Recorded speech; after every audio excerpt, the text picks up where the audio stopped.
सास का गाने का शौक। सास बहू की कहानियां भारतीय घरों में आमतौर पर पुराने किस्सों, रिश्तों की उलझनों और कभी न खत्म होने वाले ड्रामों के बारे में होती हैं। लेकिन इस कहानी में कुछ खास है। यह कहानी एक सास और बहू के रिश्ते की है, जिसमें न केवल प्यार है बल्कि हंसी खुशी और मस्ती भी है। अगर आप अपनी माँ से प्यार करते हो तो हर हर महादेव कमेंट करें। बहुत ही जल्द आपकी एक अधूरी कामना पूरी होगी। हरिओम। चैनल को सब्सक्राइब करो, लाइक करो और जय माता दी कमेंट करो। अब आगे सुने अध्याय 1। सास का गाने का शौक। मुंबई के एक छोटे से मोहल्ले में एक घर था, जिसमें रेखा और उसकी बहू प्रिया साथ रहती थीं। रेखा को गाने का बहुत शौक था। छोटी सी उम्र से ही उसने गाने का अभ्यास किया था और अब भी, जब वह थोड़ी बड़ी हो गई थी, तब भी अपनी गायकी को वह कभी नहीं छोड़ पाई। वह गाने के शौक के लिए अपने घर में एक कोने को खास तौर पर सजाकर रखती थी, जहां हर सुबह वह अपनी पसंदीदा पुरानी फिल्मी गानों की धुन पर गाया करती थी।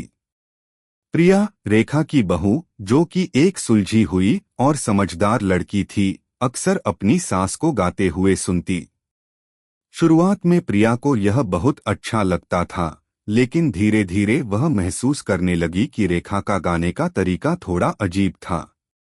रेखा गाती तो बड़ी सुंदर थी, लेकिन कभी कभी उसकी आवाज में कुछ खास टोन या सुर नहीं होते थे, और वह हर गाने को अपनी तरह से गाती थी, जो प्रिया को बहुत मजेदार लगता था।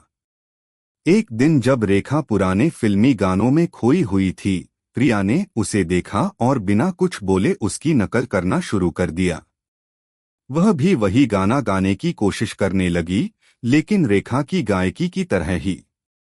प्रिया की आवाज में भले ही सुर ना हो, लेकिन उसकी मस्ती और उसकी नकल सुनकर रेखा हंसी नहीं रोक पाई। क्या तुमने मेरी नकल करने की कोशिश की है? रेखा हंसते हुए बोली।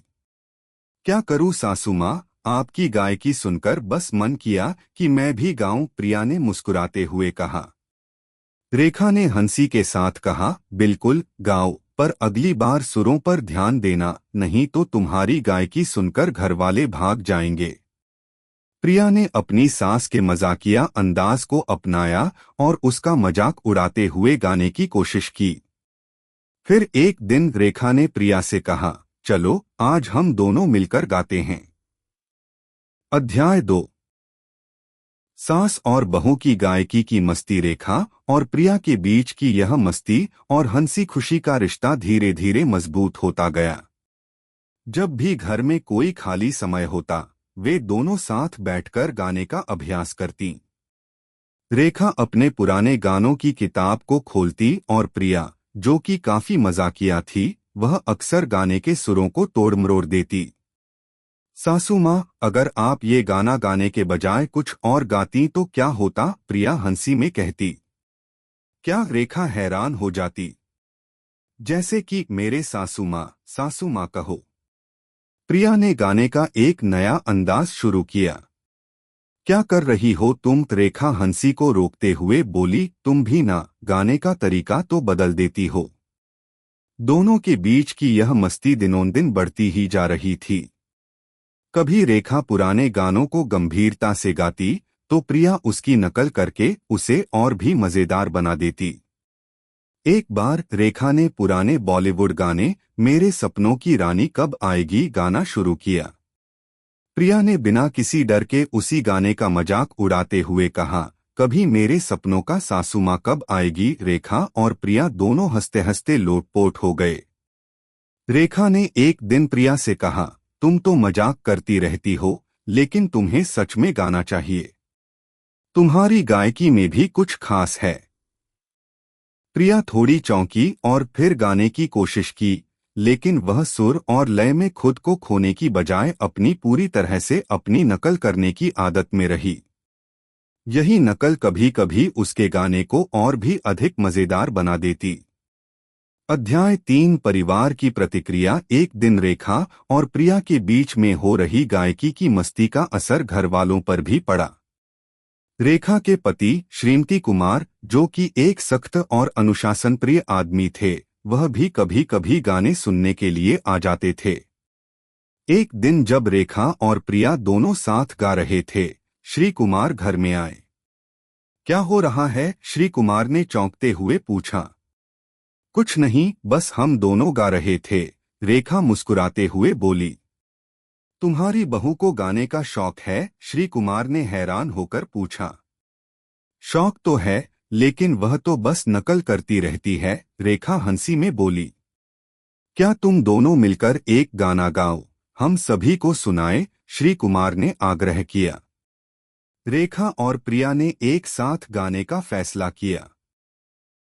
लेकिन जैसे ही वे दोनों गाने लगीं, रेखा की गायकी का अंदाज और प्रिया की नकल ने सभी को हंसी में डाल दिया। श्री कुमार भी इस दृश्य को देखकर मुस्कुरा रहे थे। तुम दोनों का तरीका भी अलग है, श्री कुमार ने कहा, पर अच्छा लग रहा है। रेखा और प्रिया के इस मजेदार गाने का असर घर के सभी सदस्यों पर पड़ा। अब घर में हर कोई कभी कभी रेखा और प्रिया को गाते हुए सुनने के लिए इकट्ठा हो जाता था। कभी कोई गाना हंसी खुशी में बदल जाता, तो कभी वे दोनों एक दूसरे की नकल करते हुए मस्ती में खो जाते। अध्याय 4, सास बहू का अनोखा रिश्ता। इस अनुभव ने रेखा और प्रिया के रिश्ते को एक नया मोड़ दिया। पहले जहां सास और बहू के रिश्ते में कई तरह की दूरी और तकरार होती थी, अब वह रिश्ता खुलकर और मस्ती से भरा हुआ था। रेखा ने प्रिया को समझाया कि कैसे गायकी सिर्फ एक शौक नहीं, बल्कि एक भावनात्मक जुड़ाव होता है।